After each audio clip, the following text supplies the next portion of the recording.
Sejam muito bem-vindos, queridos ouvintes, do nosso Patocast, e eu me chamo Gabriel Miranda. E eu me chamo Pedro Lucas, e nós somos estudantes de medicina da UFRN. E no episódio de hoje, nós trouxemos o Dr. Tiago Massicano para compartilhar um pouco de seus conhecimentos acerca da tuberculose, sob a óptica da patologia. Essa que é uma doença milenar, mas que infelizmente continua sendo muito prevalente em nosso país. O Dr. Tiago, ele é médico pelo UFPB, patologista pelo INCA, mestre em anatomia patológica pela UFRJ e tem muito a acrescentar à nossa discussão sobre essa doença epidemiologicamente tão importante para o Brasil e para o mundo. Boa tarde, doutor Tiago, tudo bem? Boa tarde, é um prazer ser convidado. Então, doutor, para nós começarmos a familiarizar os nossos queridos ouvintes sobre esse tema, nós queríamos começar fazendo algumas perguntas mais gerais, mas que são super importantes sobre essa doença. Para começar, nós gostaríamos de saber, com base em sua experiência pessoal na medicina, como você definiria o impacto social e epidemiológico da tuberculose? A tuberculose é uma das principais doenças infecciosas do mundo. Ela é uma das 3 que mais mata no mundo todo. Então, só por isso, a gente já entende o impacto que ela tem nas populações. A maior dificuldade da tuberculose, a maior característica dela é a população que ela atinge. Então, a tuberculose, ela tem uma maior incidência nas populações socialmente vulneráveis. Claro, profissionais de saúde também estão mais expostos pelo contato com os pacientes que estão doentes, mas a população socialmente vulnerável é que tem os maiores riscos de ter a doença. Doutor, além disso, o senhor nota que houve alguma mudança ao longo da sua vivência a respeito dessa doença? Eu acho que para a gente falar de tuberculose, a gente tem que pensar no diagnóstico da tuberculose, né, no tratamento da tuberculose e na vigilância desses pacientes, dessa população. Eu acho que ao longo dos anos a gente teve melhorias significativas na questão de vigilância epidemiológica, né, indicadores e um maior acompanhamento das populações acerca da incidência da tuberculose. Então hoje a gente tem números de incidência muito melhores do ponto de vista de qualidade do número do que há 20 anos atrás, por exemplo. Por outro lado, a gente também teve uma melhora significativa no acesso dessa população ao diagnóstico de tuberculose. Diagnóstico de tuberculose, eu preciso fazer alguns exames, além da suspeita clínica, a gente precisa fazer alguns exames para confirmar. E a população hoje tem um acesso melhor a esse diagnóstico e o tratamento da tuberculose.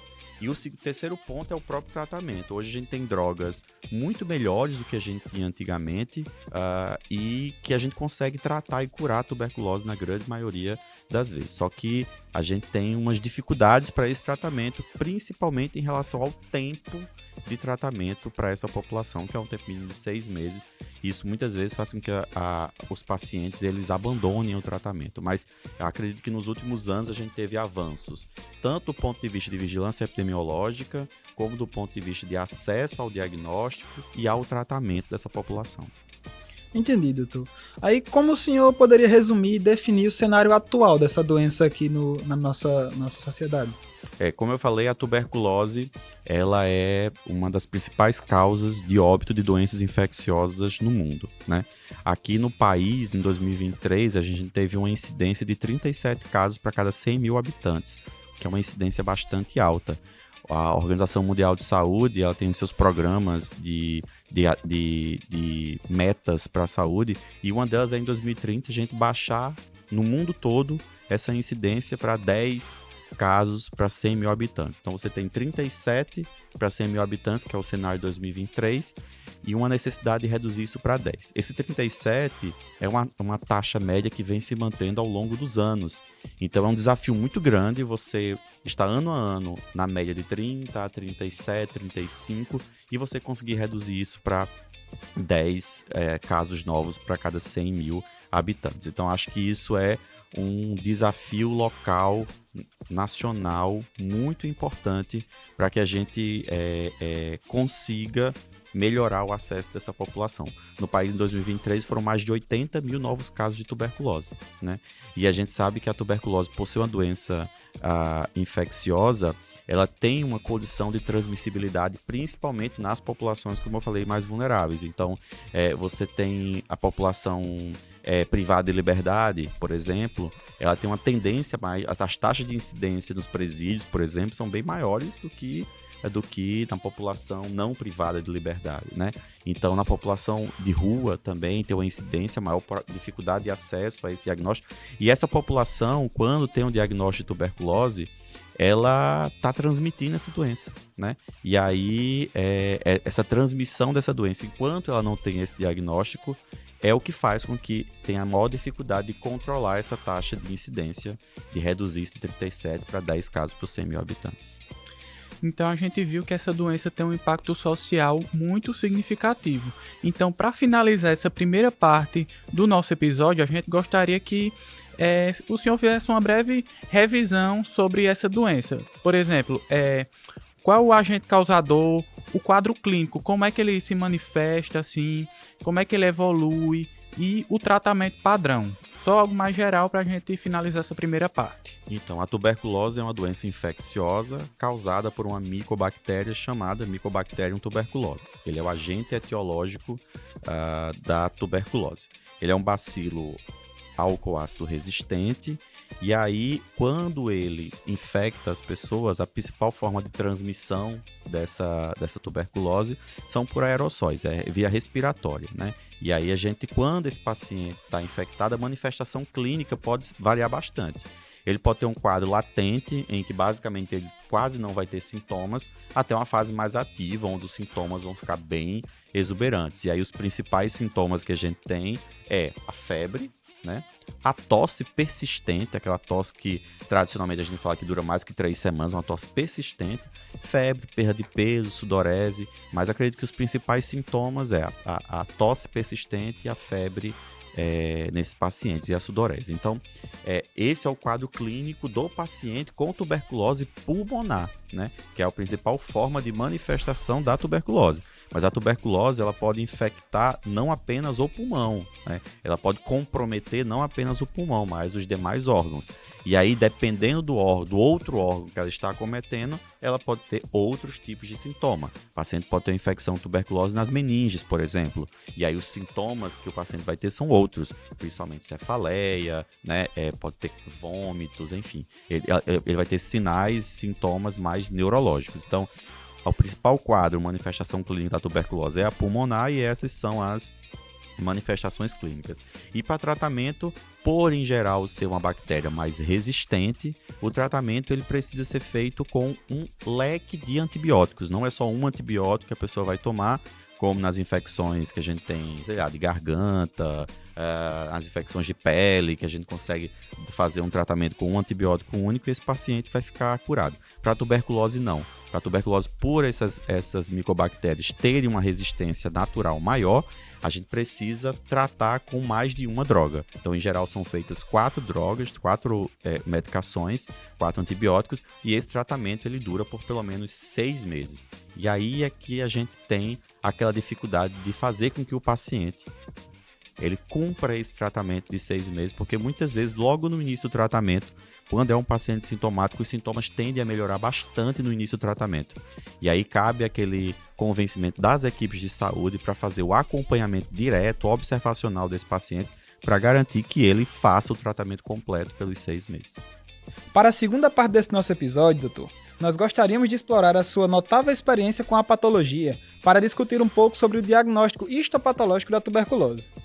Para começar, nós gostaríamos de saber quais são os métodos diagnósticos de primeira escolha para a tuberculose. Eles são histopatológicos, não são? Biópsia? Quais são os de primeira escolha? É interessante. Os métodos de diagnóstico da tuberculose e das doenças infecciosas em geral, quando eu tenho conhecimento de qual é o agente etiológico, em geral, na medicina, os principais métodos de diagnóstico são aqueles que a gente consegue visualizar o agente etiológico. Então, quando a gente pensa na tuberculose, e aí a tuberculose pulmonar, a tuberculose que ela está acometendo os pulmões, o que a gente tem é os principais métodos de diagnóstico é através do escarro do paciente, né? Então, através do escarro desse paciente, eu consigo fazer alguns testes para tentar identificar esse agente etiológico. Eu consigo fazer desde um teste simples de baciloscopia, em que eu pego esse escarro, concentro, coloco numa lâmina e tento, com algumas colorações específicas, tento identificar, visualizar no microscópio a micobactéria. Isso é um exame que geralmente é feito nos laboratórios de análises clínicas e não no laboratório de patologia cirúrgica, de anatomia patológica. Então, esse é um dos métodos que eu posso identificar no meu escarro. Esse próprio escarro também posso fazer um outro teste, e aí é o teste de cultura. Testes de cultura, em geral, são sempre considerados padrão ouro nas doenças infecciosas na medicina. Porém, para a tuberculose, a gente tem uma dificuldade, que é a dificuldade de crescimento dessa micobactéria em meio de cultura. Ele tem um crescimento difícil, tecnicamente, de ser feito, e além do que é um crescimento lento. Então, não é, apesar de ser considerado como um teste padrão ouro, não é um teste viável, não é um teste comum de ser feito. E mais recentemente, a gente tem o teste que é o mais prático e que tem uma resposta mais rápida e mais assertiva, que são os testes moleculares. E aí a principal técnica é a técnica de PCR, né? A reação em cadeia de polimerase, em que eu pego este escarro, um fragmento, uma porção, uma líquida desse escarro, e consigo fazer um teste molecular nele para tentar identificar por PCR um fragmento do DNA da micobactéria. Então eu sei como é o DNA da micobactéria e eu consigo, através do teste do PCR, identificar naquele escarro se existe esse fragmento de DNA dessa micobactéria, se tem esse crescimento, essa presença desse DNA dentro do material do escarro do paciente. Então, para o paciente com tuberculose do tipo pulmonar, os principais métodos de diagnóstico, eles são de análises clínicas e de patologia molecular com teste de PCR. A questão da biópsia em si, ela perde um pouco da importância nesse diagnóstico inicial. Mas é possível fazer o diagnóstico de tuberculose com a biópsia. Em que situações? Eu tenho um paciente que ele tem um nódulo, por exemplo, no ápice de um pulmão, não está com cavitação ainda, é um exame, é um nódulo radiologicamente estranho, suspeito. Às vezes o paciente não tem uma clínica muito exuberante de doença infecciosa, e aí o médico, cirurgião torácico, pneumologista, ele opta por fazer uma biópsia desse nódulo. E aí ele fazendo uma biópsia desse nódulo, provavelmente até para afastar a possibilidade de um câncer, né? E aí fazendo essa biópsia eu consigo coletar o material, e aí sim, coletando esse material, eu consigo, na parte da histopatologia, fazer o diagnóstico da tuberculose nesses pacientes. Então, essa questão do teste histopatológico, do exame histopatológico, ele, como teste inicial, ele não é feito, ele é feito mais nessas situações em que eu avanço na minha possibilidade diagnóstica e eu colho esse material. É diferente, só um parênteses, para as tuberculose extrapulmonar.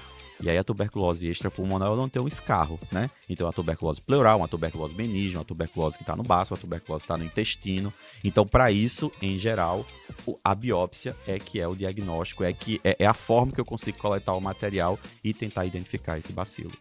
Doutor, então, quando a gente se depara com um paciente em que nessas situações que o senhor relatou, em que a biópsia ela se torna mais vantajosa, como seria o processo dessa biópsia? A gente tem dúvida se é um processo caro, se é burocrático e principalmente se é invasivo, né? Porque nós cremos que a biópsia ela não é tão utilizada assim como primeira escolha justamente por ser invasiva. Então, como é que funcionaria esse processo? Interessante. A biópsia em si, para o diagnóstico da tuberculose pulmonar, ela é um procedimento que pode ser minimamente invasivo ou invasivo. Então, como eu falei, os testes de escolha para o diagnóstico da tuberculose pulmonar são principalmente a avaliação do escarro. É mais fácil avaliar o escarro do paciente. Mas pensando numa indisponibilidade ou numa ineficiência dessa técnica, a gente pensa na biópsia. E aí a biópsia eu posso coletar por algumas formas. Eu posso fazer uma biópsia endobrônquica, Então eu faço uma broncoscopia no meu paciente, né? E aí na minha broncoscopia eu consigo usar a cânula específica, a pinça, e fazer uma biópsia de uma região mais suspeita. Agora, para isso, essa área suspeita tem que estar próxima à árvore brônquica, né? Os brônquios principais, para que o broncoscópio consiga ter acesso e fazer uma biópsia dessa região. Então, é uma possibilidade fazer broncoscopia. A outra possibilidade é fazer por tomografia, guiada por tomografia. Então, o paciente pode fazer uma tomografia para poder tentar identificar, delimitar exatamente onde está aquela região suspeita radiologicamente, e aí o médico radiologista intervencionista, ele faz então uma biópsia com uma agulha diretamente nesse nódulo, sendo guiado por essa tomografia. Então é uma coisa mais imediata. E a outra forma é a gente ter o apoio do cirurgião torácico, por exemplo, e aí o cirurgião torácico vai abordar, seja por uma pleuroscopia, seja até de forma aberta mesmo, vai tentar identificar esse nódulo e fazer uma biópsia a céu aberto mesmo e tirar um fragmento desse tumor para que a gente tenha material suficiente para fazer diagnóstico. Então, assim, eu posso ter métodos de coleta de material para biópsia menos invasivos e métodos mais invasivos. Vai depender da situação clínica do paciente, de onde está essa lesão suspeita, para eu poder identificar qual é a melhor forma de abordar e coletar material para fazer o diagnóstico. Doutor, e quando esse material chega até o laboratório de patologia, quais são esses achados histopatológicos que o patologista tem que buscar em determinada lâmina com essa possibilidade? A tuberculose, respondendo sua pergunta, a tuberculose, ela tem um padrão histopatológico, que é um padrão bem interessante, bem clássico. A tuberculose ela é considerada, do ponto de vista de padrão histopatológico, como um processo infeccioso, um processo inflamatório que forma granulomas. Então, ele é um processo inflamatório crônico granulomatoso. E o tipo de granuloma que é formado é um granuloma necrotizante. É um granuloma que tem necrose dentro dele. E o tipo de necrose é a necrose que a gente chama não caseosa. Então, assim, o padrão clássico da tuberculose, quando eu olho uma lâmina no microscópio, é de um processo inflamatório crônico, granulomatoso, necrotizante do tipo caseoso. E do ponto de vista visual, o que significa isso? É que eu estou vendo um granuloma, uma formação arredondada naquele tecido, bem delimitada, em que eu tenho um centro com uma necrose, e ao redor dessa necrose eu vou ter macrófagos epitelioides. Por vezes esses macrófagos vão estar fusionados, formando células gigantes multinucleadas, e externamente eu tenho ainda uma rima de células inflamatórias mononucleares que está ao redor desse granuloma. Então, é uma estrutura complexa que está no tecido que a gente consegue visualizar facilmente no microscópio de um granuloma. E aí, visualizando esse granuloma na coloração convencional de hematoxilina e eosina lá no meu microscópio, visualizando esse granuloma, o segundo passo é a gente tentar identificar a micobactéria, tentar identificar o bacilo dentro desse granuloma. E para isso a gente usa a mão de técnicas histoquímicas adicionais. A técnica de Zieunissen é a principal, a coloração especial, que é a principal que a gente usa, para tentar identificar no microscópio se a gente acha esse bacilo. É um bacilo muito pequeno, que fica geralmente perdido no meio da necrose, dentro do granuloma, e a gente tem que ter um trabalho bastante minucioso de procurar esse bacilo, usando lá na objetiva de 100 com óleozinho de imersão. É uma procura lenta, é uma procura que a gente precisa ter calma e paciência para tentar identificar esse bacilo, porque muitas vezes é um bacilo que está dentro do granuloma. E aí, para a gente conseguir identificar. Infelizmente, não é uma técnica que tenha uma sensibilidade muito alta, comparada com um PCR ou com uma baciloscopia direta do escarro, por exemplo. Mas é uma técnica que, estando diante de um processo inflamatório crônico granulomatoso num tecido, a gente precisa lançar mão dessa coloração especial para tentar identificar o bacilo e fechar o diagnóstico e sugerir o diagnóstico de uma tuberculose naquele tecido. Outras doenças infecciosas também podem causar esse granuloma que eu falei. E aí, para isso, a gente também faz uso de outras colorações especiais para afastar, como, por exemplo, alguns fungos podem causar um processo inflamatório crônico, granulomatoso, necrotizante. E aí, essas colorações especiais ajudam a gente a diferenciar esse agente etiológico. Embora a sensibilidade do método da técnica histoquímica de coloração especial não é uma sensibilidade muito alta. Então, se eu estou vendo o bacilo, é tuberculose. Se eu não conseguir identificar o bacilo na minha lâmina, eu não estou dizendo que não é tuberculose. Pode ainda ser tuberculose, só que eu não estou conseguindo ver o bacilo. Entendi, doutor. É muito interessante esse leque de opções que nós temos, que se tiver o bacilo, estando ele no pulmão ou não, nós temos como ir atrás e visualizá-lo. Mas na sua prática profissional, é muito comum o senhor receber biópsias para a investigação de tuberculose? Qual a experiência do senhor sobre esses casos? É mais pulmonar, é mais extrapulmonar e vem a biópsia? Ou é mais ainda em outros órgãos, como o senhor citou, o baço, o intestino? Como é que funciona? Interessante, porque eu trabalho numa instituição de oncologia também. Então, quando a gente trabalha numa instituição de oncologia, né, numa grande instituição de oncologia, a gente trata com pacientes que são imunodeprimidos. Pacientes que estão em tratamento de câncer, que eles têm naturalmente uma imunossupressão por causa do tratamento. Então, esses pacientes, eles entram no rol dos pacientes vulneráveis para ter uma infecção pela tuberculose, uma exacerbação de infecção latente ou até uma prima infecção pela tuberculose. Então, ele está no grupo desses pacientes vulneráveis. Então, é bastante comum, numa instituição de oncologia, a gente receber material de biópsia de pacientes que estão em tratamento de câncer, em acompanhamento de tratamento de câncer, e desenvolve alguma lesão suspeita, seja no próprio pulmão, seja gastrointestinal, seja cerebral, sistema nervoso central. É bastante comum que esses pacientes, é comum que esses pacientes apresentem lesões, e aí o médico assistente ele vai precisar biopsiar, porque a principal dúvida dele vai ser: será que é uma metástase? Será que é uma recidiva dessa neoplasia que esse paciente está tratando?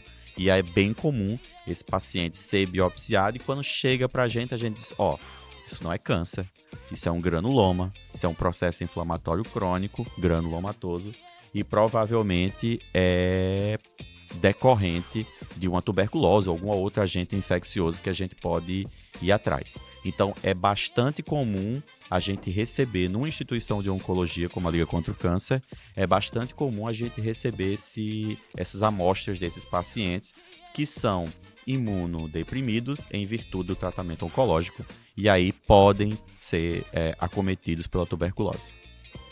Entendi, doutor. Agora, por fim, gostaríamos de agradecer a todos os envolvidos, em especial ao nosso querido doutor Tiago Marcicano, e pela sua disponibilidade, gentileza e interesse de vir compartilhar os seus grandes conhecimentos conosco. Também quero agradecer a todos os nossos queridos ouvintes que acompanharam mais um episódio do PatoCast. Muito obrigado, pessoal. Até a próxima.